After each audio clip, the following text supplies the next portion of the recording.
From Television City in Hollywood, we bring you the Jack Benny Show with his special guest, Humphrey Bogart, presented by Lucky Strike.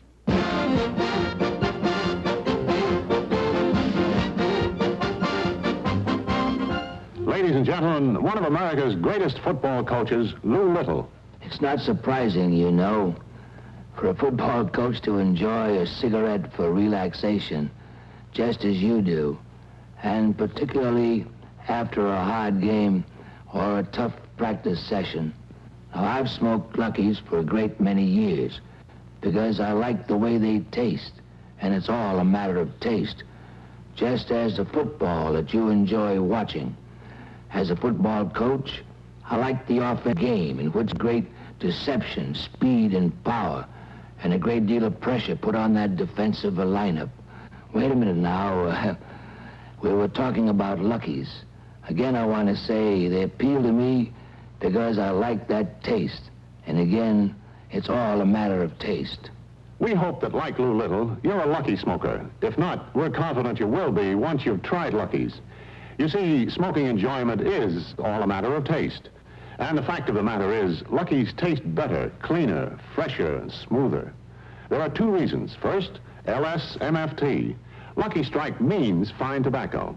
And then Luckies are actually made better. So be happy, go lucky. See for yourself that Luckies taste better.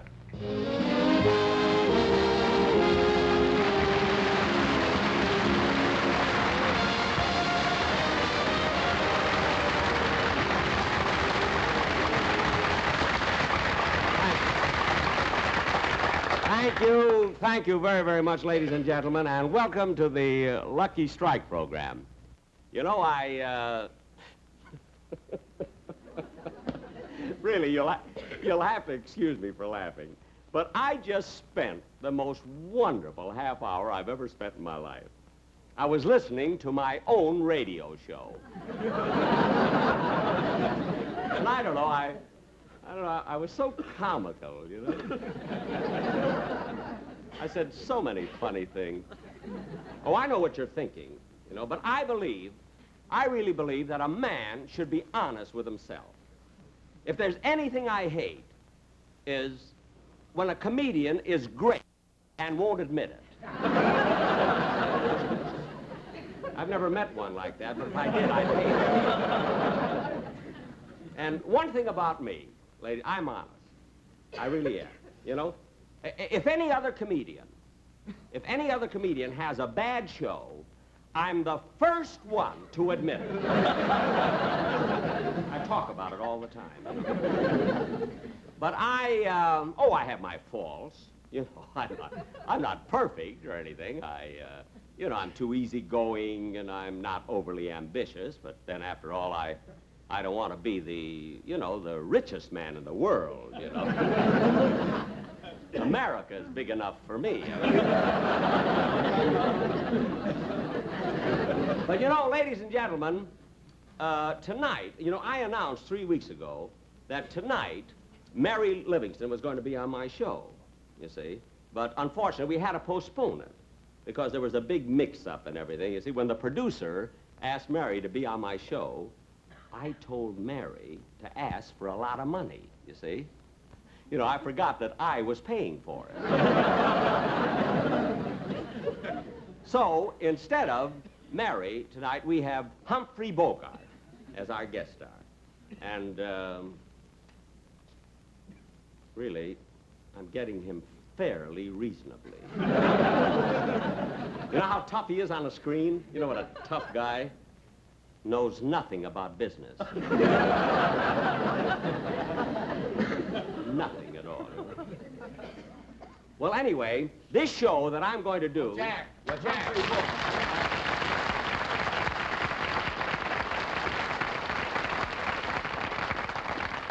What is it, Bob? Jack, I want to talk to you a minute. What is it? Well, I just heard that you talked with the producer, and there's a possibility of my song being out of this show. Yeah, well, look, Bob, the reason for that is, see, this show is very, very long, you see, and we had to make up our minds whether we take out your song or my jokes, you see, and then we thought we would do what was best for the show. Oh, well, then my song is in. No, Bob, we felt that it would be much more important, you see, to leave in my jokes. You mean your jokes are more important than my song? Yes. My jokes stay in and your song goes out. Well, that's like keeping the smog and throwing away Los Angeles.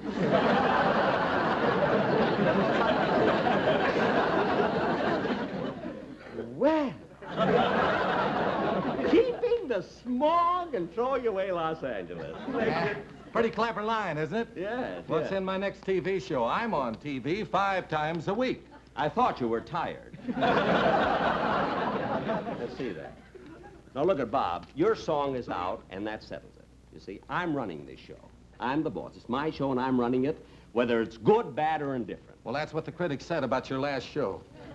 What? Said Bob was good, Jack was bad, and the audience was indifferent.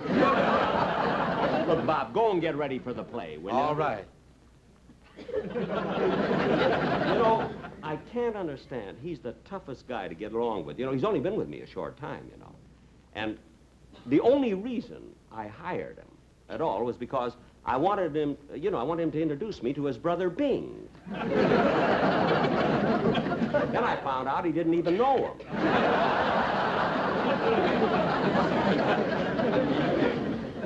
Well, anyway, as I said, the reason that I've got Humphrey Bogart on this show, I want to tell you about the play that I'm going to do with Humphrey Bogart, is because my sponsor called me yesterday, I believe it was, and my sponsor, he's an awfully nice fellow, and my sponsor told me that he had a feeling, you know, he likes my shows. He likes my TV shows very, very much.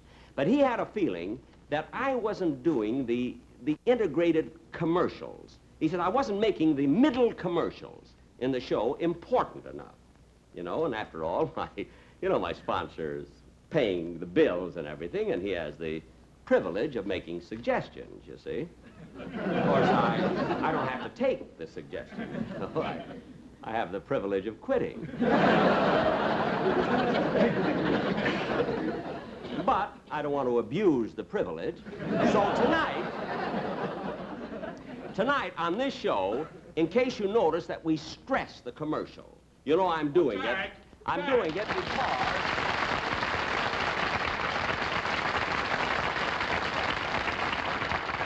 What is it, Jack, what's this I hear about you writing me out of the commercial on this show? Well, Don, look it. Wait, am I going to have trouble with you, too? You very well may. Oh, I very well may. Well, Don, Yeah. the reason you're not doing the commercial, see, is because I have another very important way of doing it. Now, just a minute, Jack. Yes. What's more important about the commercial than the way I do it? Look, Don, you don't fit into it this week. I mean, hurting the script for the sake of your commercial is like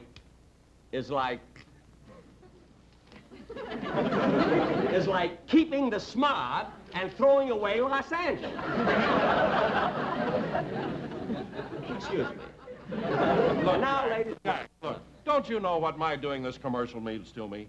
Now, after all, I'm not a funny man. I don't tell jokes. I'm not an actor. I don't sing songs. I don't lead a band. What are you paying me for?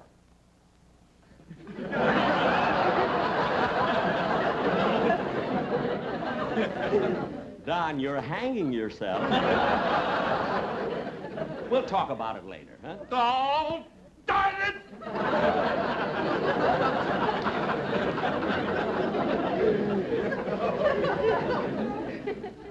There's a fellow been with me 20 years. I can't understand why I have so much trouble with everybody in my cast. But everybody.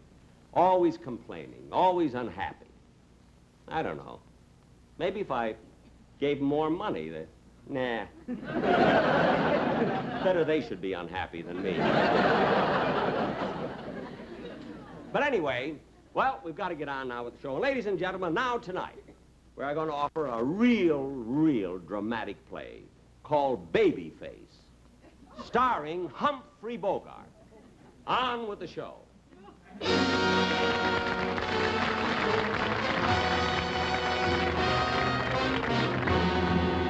This is the 24th Precinct Police Station, situated in the heart of New York's theatrical district. This is the detective squad room. Here crime, with its quick, easy promise, is shorn of its flimsy veneer and revealed in its sordid, squalid reality. To this room come people from all walks of life. The flotsam and the jetsam, the hoy and also the polloi. The man you see at the typewriter is Detective Sergeant Crosby. The man looking through the file, standing behind Crosby to his right, which would be to your left on the screen, or to your right, and his left, or, well, anyway, he's Detective Wilson. And he's to everybody's right and left. You can't miss it. The men who just came in are Detective O'Brien and a suspect he has just arrested. Well, where'd you pick this one up, O'Brien? I picked them up in an alley near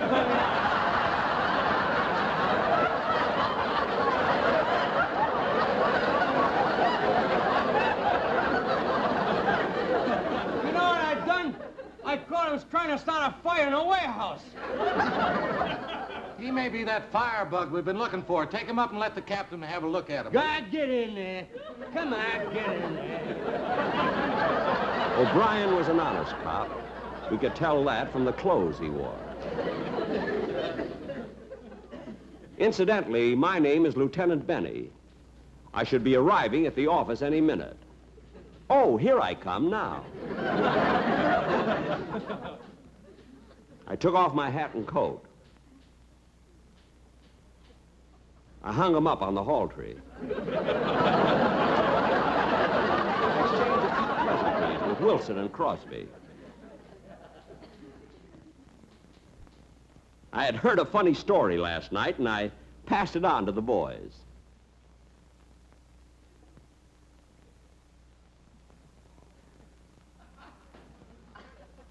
Although I was a tough boss and a stickler for work, I had a lot of charm, and the boys loved me. Good thing I didn't see that.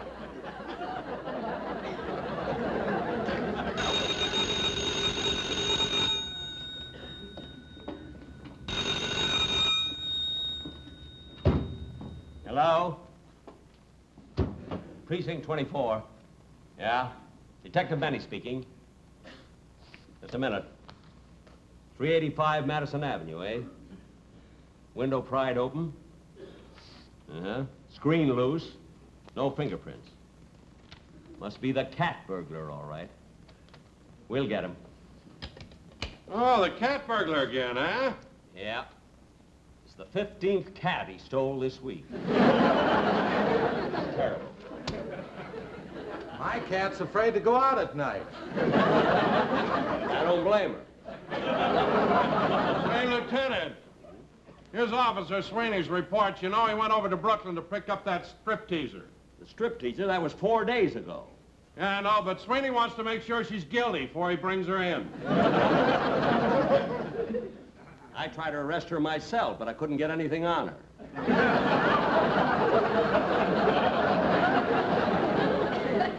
Better fix up these files.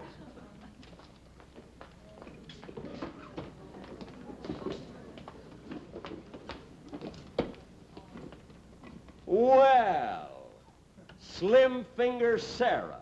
I caught her over at the automat. She was lifting the nickels out of the slots. She was. Again, eh? You can go, Burke. I'll take care of her.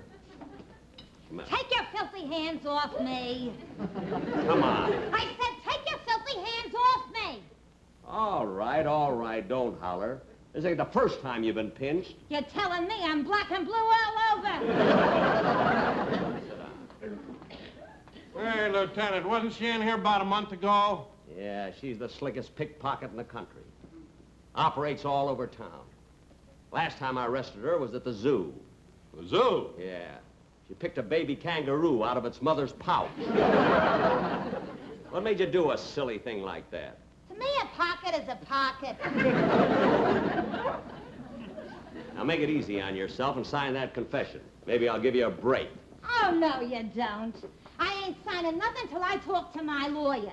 And besides, I'm entitled to make one phone call. These crooks know their rights, all right. Go ahead.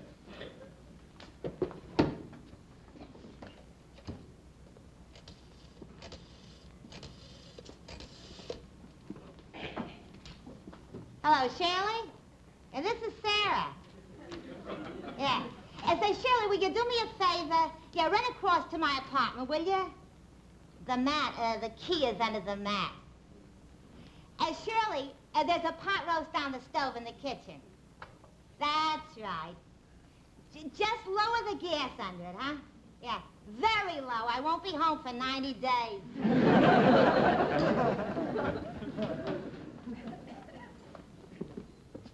Why didn't you call your lawyer? You don't like pot roast.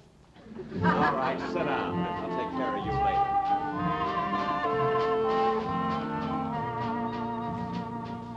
Though you may forget me, you're still on my mind. Look over your shoulder, I'm walking behind. My song they cut out. Baby, I'm for the love that's new, but I shall wish again. Shut up over there, will you? I was typing out a report on Slim Finger Sarah when the door opened. And there were Detectives Simmons and Ross. They had brought in a vicious gunman, a killer named Babyface Bogart.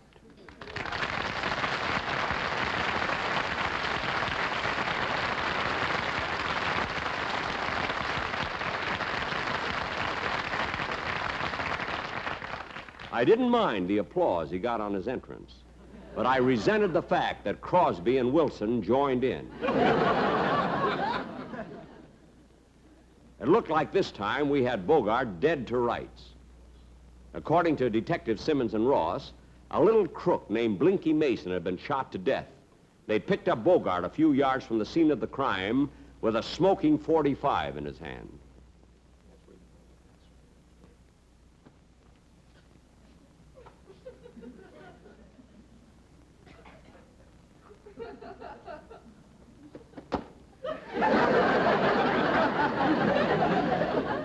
Come over here. Sit down over there.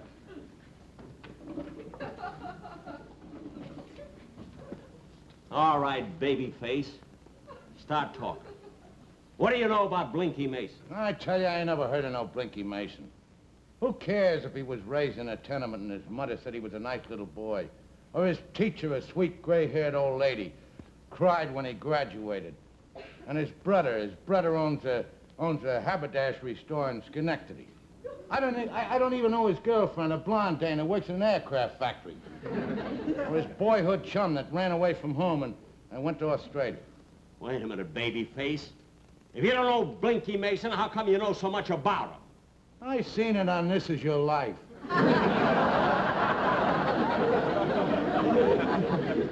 What? Gee, how I cried when they brought in a warden that he hadn't seen for 20 years. The warden? Yeah. Hey, you know, they flew that guy all the way out from Sing Sing by TWA.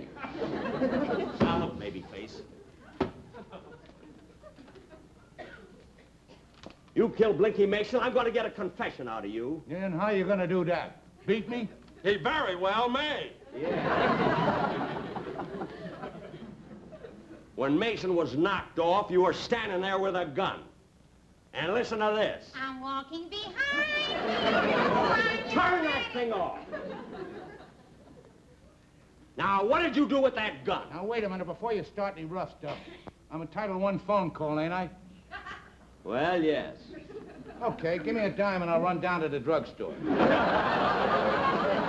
Oh, no, you don't. You'll make that phone call right here where I can keep my eye on you. Yeah, and save a dime. Yeah.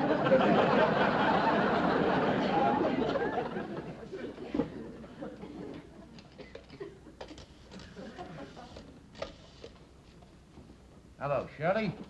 Shirley? Yeah, well, listen, honey, this is Babyface. Yeah, well, I won't be home till a little later. Oh, that's too bad. Now, what were we gonna have for dinner, honey? Pot roast. I could have told him that. Why, that dirty crook. Yeah, now listen, Shirley, I want you to do something for me. You go in the living room and over by the fireplace, and inside of the fireplace, there's 2 loose boards. Now listen, You lift up those boards and you stick your arm in, and inside there's a package. Yeah, yeah. Yeah, well, that's my laundry. Yeah, listen, I want it back by Friday. Why didn't you call your lawyer? Because I don't like the way he does my shirts. Now look at here. You killed Blinky Mason, didn't you? I didn't do it, and I got a witness. Oh, yeah? Yeah. Why don't one of you guys question? Time for lunch. I'll go with you. Oh, no, you don't. You're not going to leave me alone with this guy. Get over there and sit down.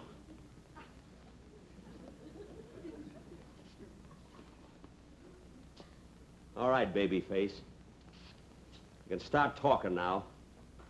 I want to hear about that witness. What about him? Well, I don't know his name, but he was standing right alongside of me at the time of the murder. Oh, he was, eh? Yeah. Uh-huh.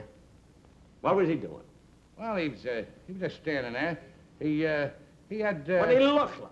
Well, he was a curly-headed guy. He was about 5'10". He had a gray suit on and brown eyes. Oh, yeah? What color hair? He was bald. Wait a minute, you said he was a curly-headed guy. That's right, no hair, just a curly head.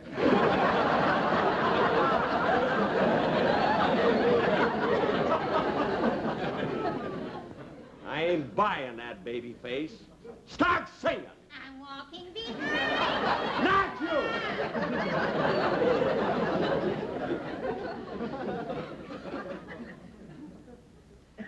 Let's get back to that witness again. What was he doing? Well, he was holding a cigarette in his hand. Yeah?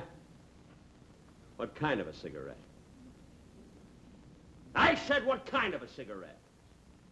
Well, he was, I ain't gonna talk. I said what kind of a cigarette? All right, all right. It was a lucky strike.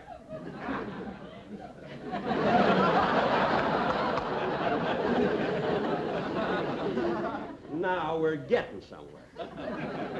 A lucky strike, eh? What made you think it was a lucky strike? I ain't talking. What made you think it was a lucky strike? Because it was so round, so fine, so fully packed, so free and easy on the draw.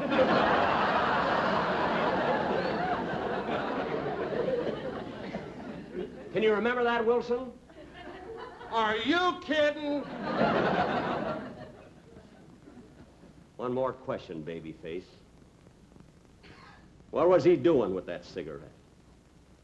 He was peeling it. Peeling it, eh? How'd you know it wasn't a banana? Because they let me taste it. It was a lucky strike, all right, because luckies taste better, fresher, fresher, smoother. Lucky strike, lucky strike.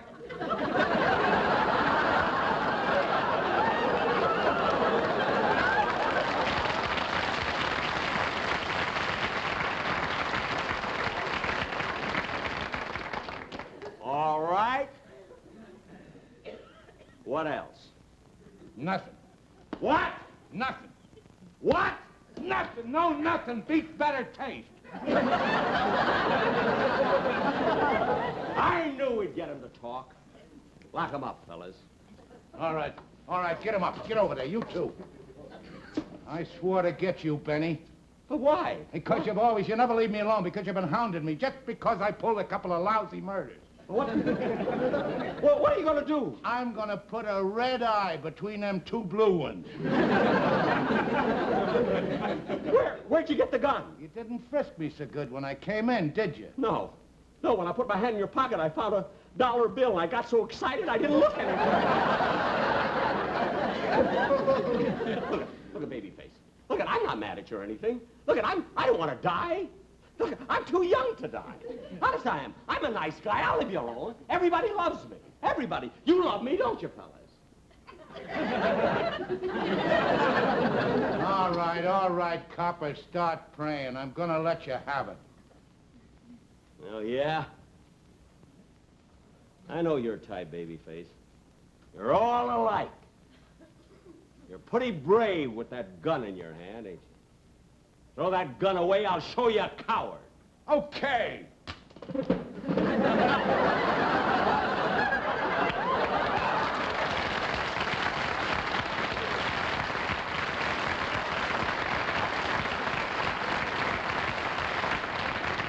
How about that? Come on, Sarah, let's go get that pot roast. Be my guest. I'm walking behind you.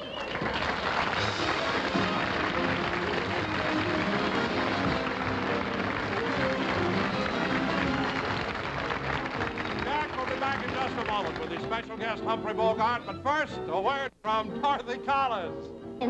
Smoking enjoyment is all a matter of taste. And the fact of the matter is, Lucky's tastes better. Cleaner, fresher, smoother. Lucky's tastes better. Cleaner, fresher, smoother. For Lucky Strike means fine tobacco. Richer tasting fine tobacco. Lucky's tastes better. Cleaner, fresher, smoother. Lucky Strike, Lucky Strike. Sure, Lucky's taste better. Everybody knows Lucky Strike means fine tobacco.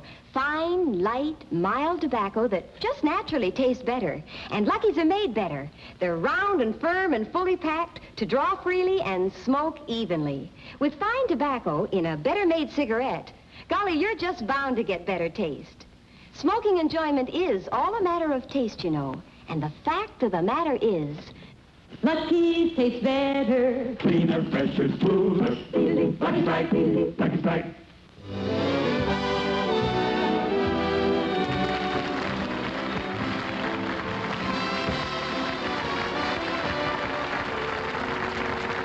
When the sketch was over, I found that I had enjoyed it even more than my radio show. I was laughing so much I could hardly thank Humphrey Bogart for helping me give such a great performance. Bogey told me that he thought he had handled his role extremely well. He believes in being honest with himself, too.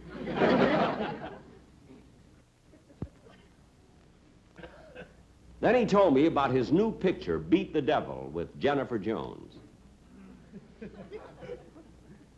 Then I told him about the last picture I made.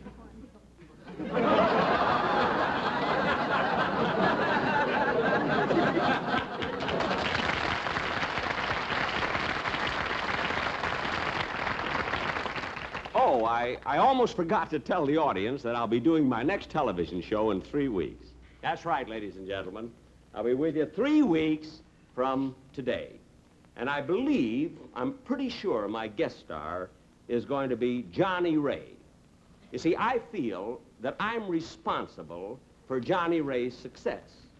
Because when I offered him a job a long time ago, he asked me for an awful lot of money, and I cried. And then he stole that from me. So he's going to be my guest. Thank you very much.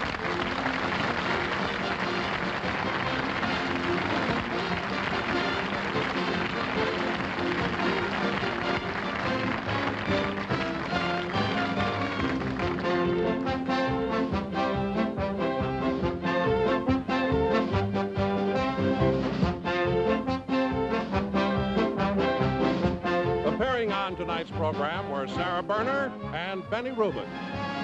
Remember, 1 week from tonight on this same station, Ann Southern returns in Private Secretary. The Jack Benny program has been brought to you by Lucky Strike, product of the American Tobacco Company, America's leading manufacturer of cigarettes. This is Don Wilson saying, be happy, go lucky.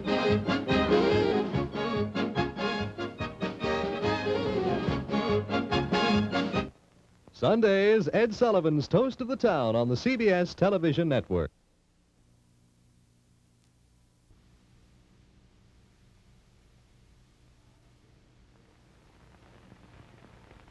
Tide's in, turn south. Tide, the wash day miracle that gives you the cleanest clothes in town, brings you in person, direct from Hollywood, that zany, lovable clown of clowns, Red Skelton.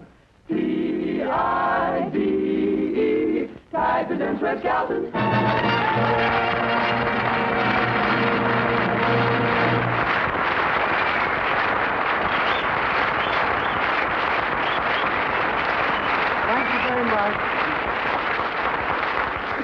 very much, ladies and gentlemen. I brought these out in case some of you folks at home haven't seen the Emmys.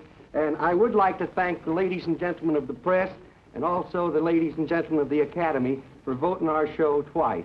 One is they liked our show, and the other is they like me as a comedian. Well, you've seen them now, so... Ed, do you want to take them?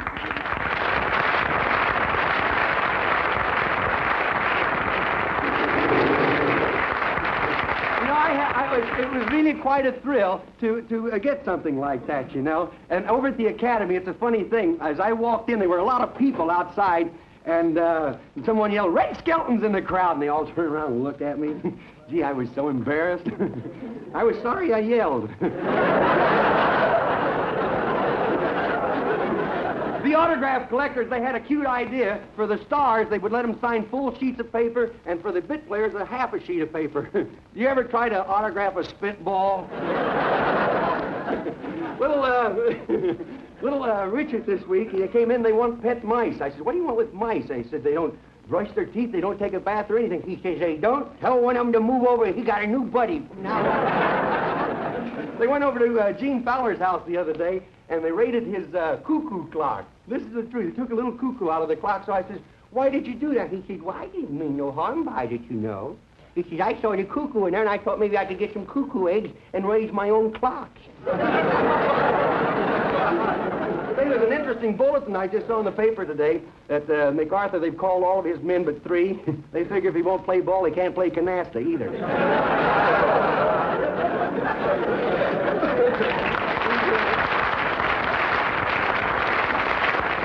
Say, this week while I was watching television, I happened to notice one of the fights that was on, and I didn't pay so much attention to the fights as I did to the people who were sitting around the ringside. So I'd like to do a little pantomime scene for you and show you how different people react to prize fights. Could I have that? Thing's got legs. Why didn't you let it walk out? First you have a fellow that seems like he's bored with the whole thing.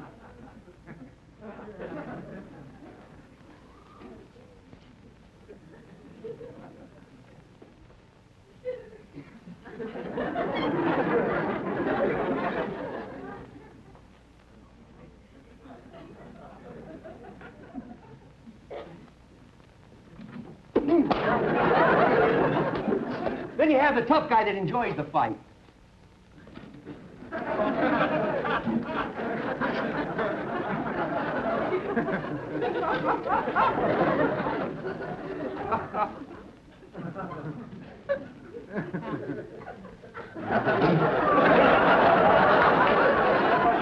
Then you have the little guys that go to fights and they can't stand the sight of blood.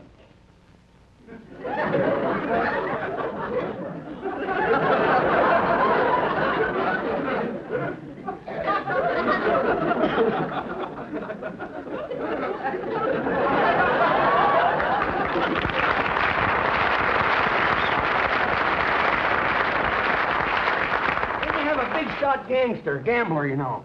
Got the fight fixed. 3rd round. The guy's taking a dive.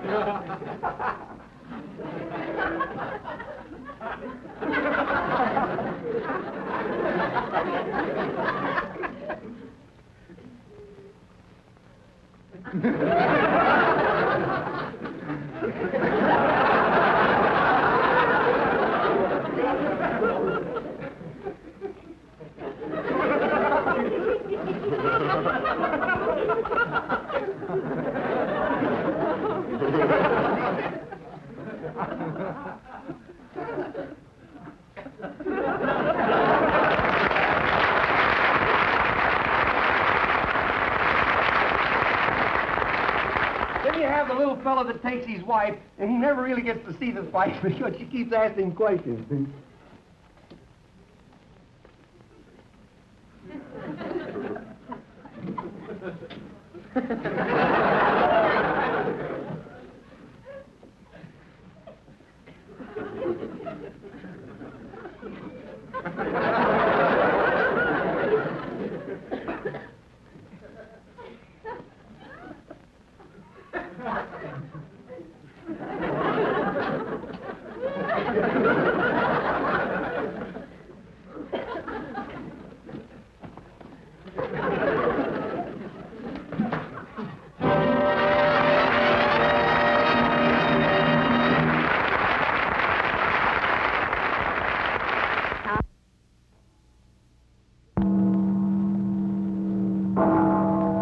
difference between our American institutions and those of our English cousins across the seas is nowhere more apparent than in the field of radio and television broadcasting.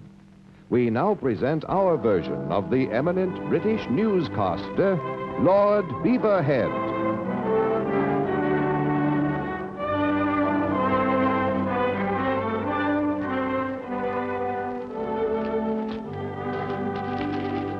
Oh, are you there, hey?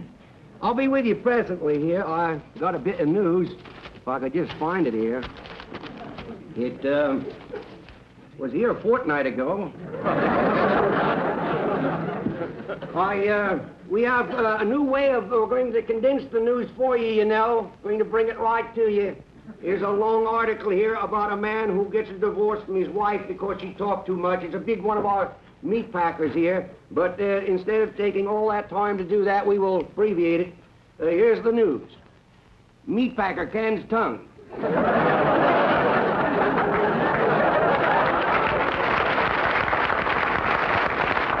What happened to my monocle? That thing, I'll have to use this till I find it. Oh, there it is.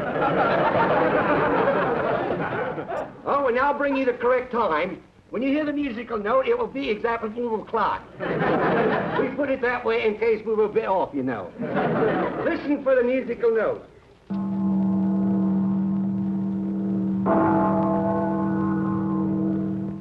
Two o'clock. I wonder what time it is. Here's a bit of news that came in a while ago. Oh, it's coming in again now. It's a, oh, dear me. Looks like we're having a bit of trouble in egg wipe. Egg wipe. E-G-Y-P-T. Oh, Egypt! Egypt!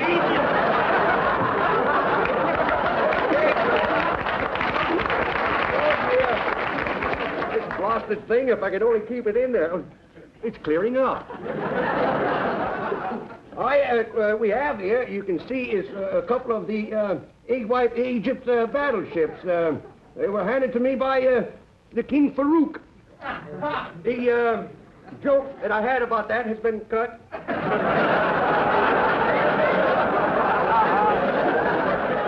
Oh, well, time for tea. Time for tea.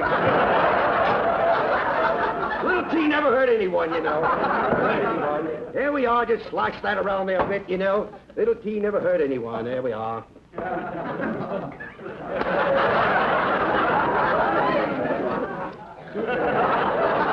Gotta sweeten it up a little, you know. Little tea never hurt anyone, you know. Oh, careful. Don't get nervous yet, boy. Don't get nervous. There you are. Still no good. I see here that the Kremlin is going to pave their streets with wooden blocks. Looks like the boys have gotten their heads together, don't it?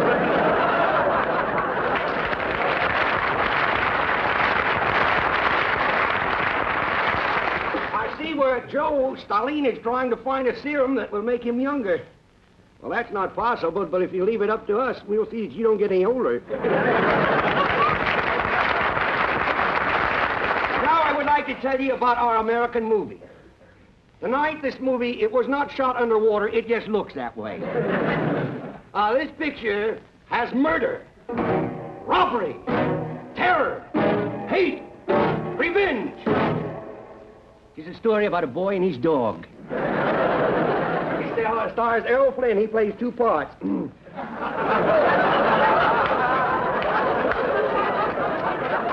Both the brother and the sister. Still no good,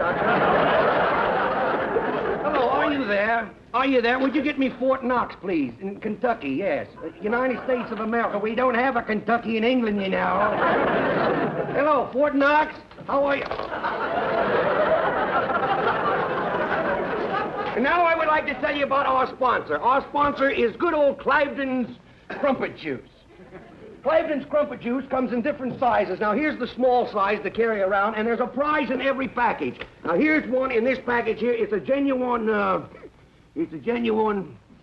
well, I really don't know what that is. It's a genuine, isn't it, though? Now, that's in there. And now, in the next size, we have a special prize that comes with that. Got to put my tea away, you know. tastes like. With this size, you get a prize. A surprise package comes with this one. Every box has a surprise. What'd you do? Nail it down, Sam? Everyone has a surprise. Well, there's supposed to be a surprise in there somewhere. Oh, well, there's a... Time for tea. Now, then we have the larger size, the big, large cup of juice. And with that, we give you a large prize. And this contains all of the vitamins that you'll ever need. Would you step out, please? Would you please? Thank you.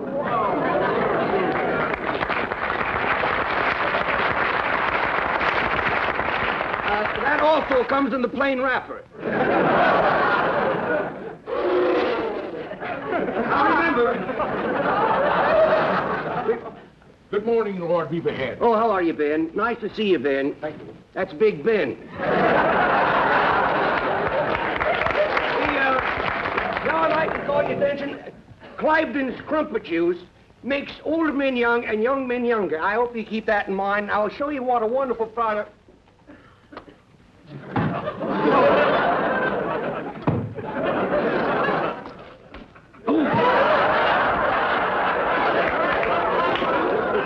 I gotta hurry. I'm gonna be late for school.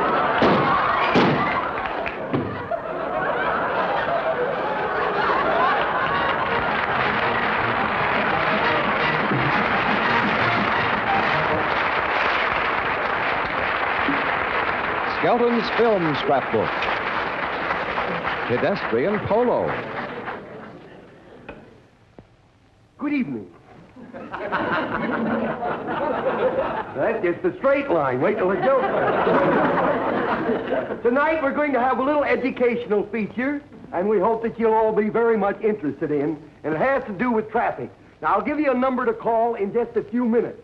I can't give you the number now. As I've done this before, I told you that we'll give you the number during the program, and I will. And as I say, we don't have time to give you the number now. But we will later on in the program. So get your pencils and get the lead out. Get ready to take down this number that I'm going to give you, which I will give you in just a few minutes. Now, you can write for this book. It's a book on a new game called Pedestrian Polo. Now, we'll give you the rules and all of the principles of the game as soon as we tell you a few of the things that you have to look out for. There are different types of pedestrians. First, we have the out-of-towner who comes into town and he waits for the light to change and finally decides that he won't cross because of the traffic and he goes the other way.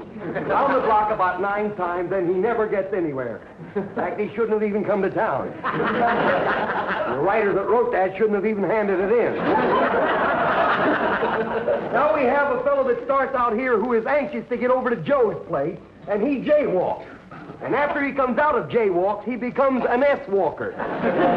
Now, an S-walker is a man who walks like that and then goes back over to Joe's place. Now, to be able to be a good pedestrian, you must be able to jump 3 ways at the same time. There's another writer bit that does.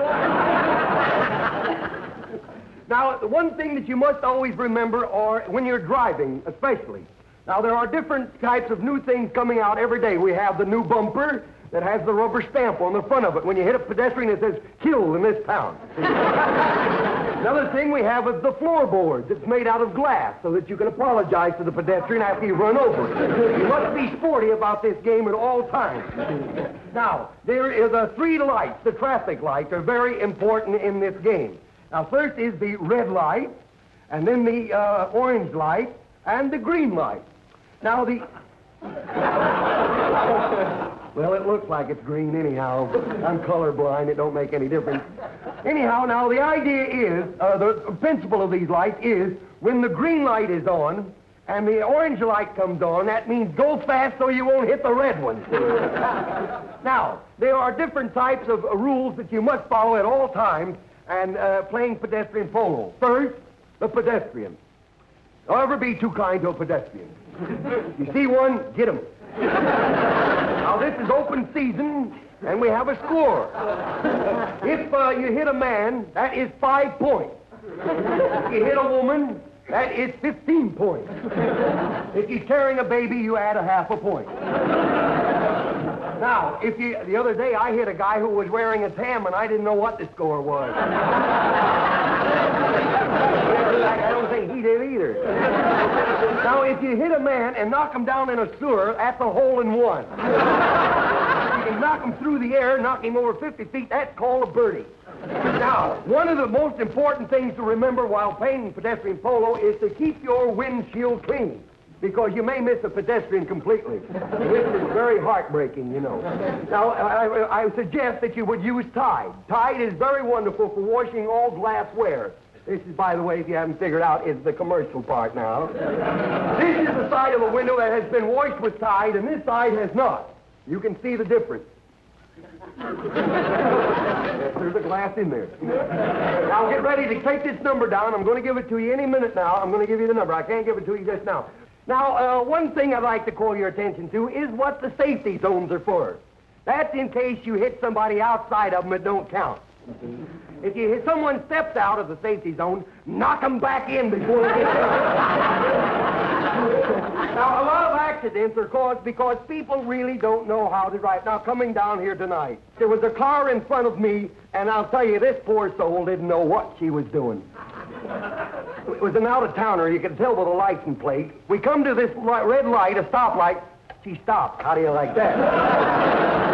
Now, I'd like to call your attention about some of the things about Tide. Now, Tide has a new bumper that we're putting out now, a Tide bumper that has a brush in it. This is so when you hit a pedestrian, it sprinkles a little Tide over them, and then a can of water comes out and sprinkles the pedestrian, and they get so mad when you knock them down and they get dirty. This way, they'll get up and thank you for knocking them down. Now, Tide is also, here's a car before it was washed with Tide, and here is the same car after it had been washed. Now, if you're very much interested in this, I would like to call your attention, not only does Tide get clothes cleaner than any soap, not only does it get glassware sparkling bright, but it gets wash prints dazzling bright. And now we have, what's this? Hand cues? What's this? What's that? Tide is kind to your hand. Oh, Tide is kind to your hand.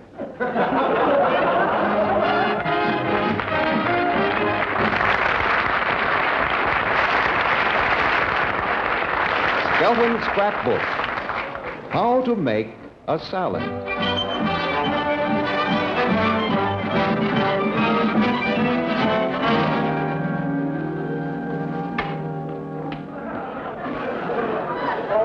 Back on good old KP again, boy. That's the man, boy. Now, look here, Willie. Yeah? I'm your pal. I know. Don't mind helping you out of these messes. Yeah. But I'm an MP. I know that means my pal. I Can't keep sticking my neck out. Look, I had to get on KP again. They got a new general coming in here, and I don't want to go over that motor pool and drive around that grass. Then, look, I got in trouble with one of them guys, you know. He came up to me, and I didn't salute him. He says, how come you didn't salute me? I didn't know I was supposed to. He says, you see these two stars? Don't you know what that means? I said, you got two boys in the service? Where did you go anyway? Well, I went on a furlong. You mean furlough? No, I went too fur and stayed too long. There ought to be something to eat around here. There ought to be something around here somewhere.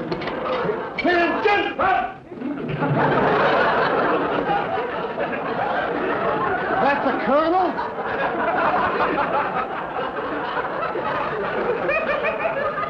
Why, that poor little fella, I doubt if he's even weaned yet. I remember him when he was 6 foot tall. What happened to him? Oh, that's a Texan with all the hot air out of him.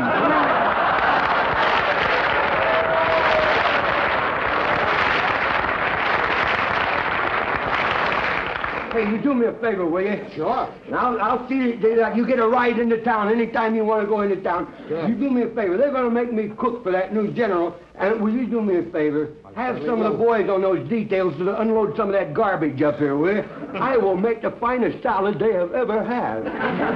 Okay, I'll take care of it. Good, boy. You do that for me, will you? There must be something to eat around here somewhere.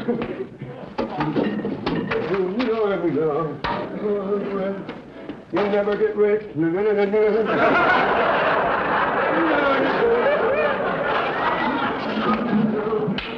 me find it.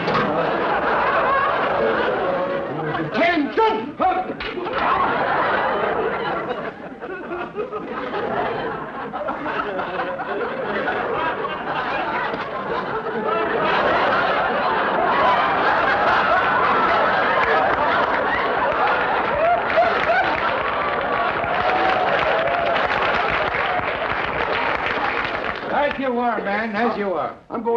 was the Oh, just a moment. Oh, sorry. Here, let me wipe that off for you, sir. Well, let's see what we have here. Oh, no. I beg your pardon? Go right ahead. Ah, mighty fine. Mighty fine. Hey, you'll be cooking in the officer's mess in no time at all. Oh. Yes, carry on, old man. Carry on, man. Carry on, Willie. Carry on, Willie.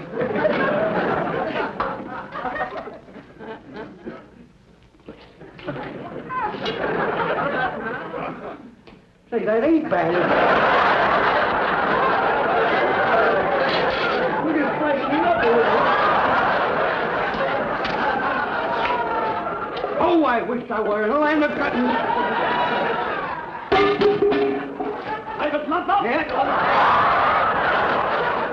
What's going on here? I'm sorry. Don't you realize that the general is coming in here for lunch? Don't you realize that there'll be 1,000 men here for lunch? Yes, and don't you realize I have to prepare the food, and I don't know what to cook. I just don't know what to cook. I mean, meat is so high now, I just don't know what to cook. Yes, I know that the meat is very expensive, but Yeah. you see, that's why I'm here. We're going to have a barbecue sergeant? I think what would be very good would be to have a large green mixed salad. A mixed green salad for 1,000 men? Oh, let's not get sickening. Good heavens. Well, we'll get it all fixed up then. I'll go out here and get it for you. All right, you go right ahead. Bring it in. If I've got to cook it, boys, I'll bring it in here.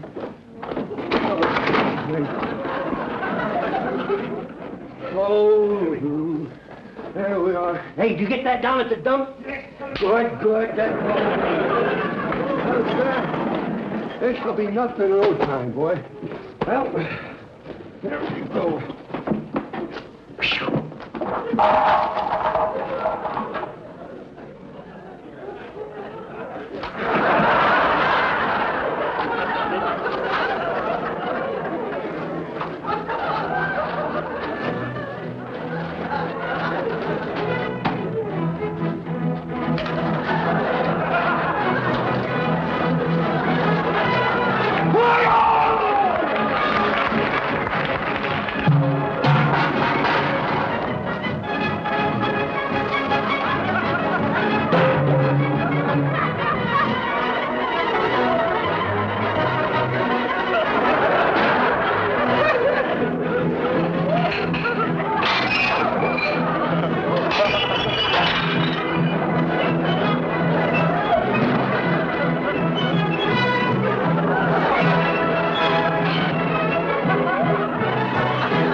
All that meat and no potatoes.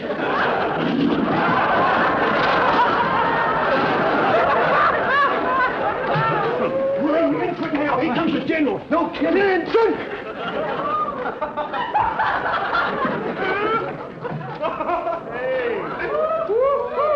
Eddie! Wow! Sergeant, take this mess down to the dump. Wait a minute. You can't take me down to no dump. I'm Willie Lump. Oh, lay down. I know garbage when I see it.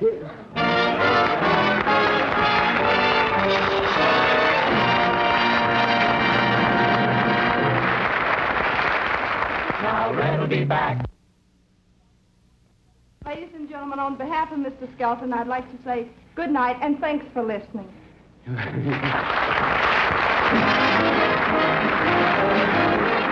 The Red Skelton Show has been brought to you by Procter & Gamble's Tide. And remember, it's smart to get Tide in the giant economy size. More convenient, and it saves you money.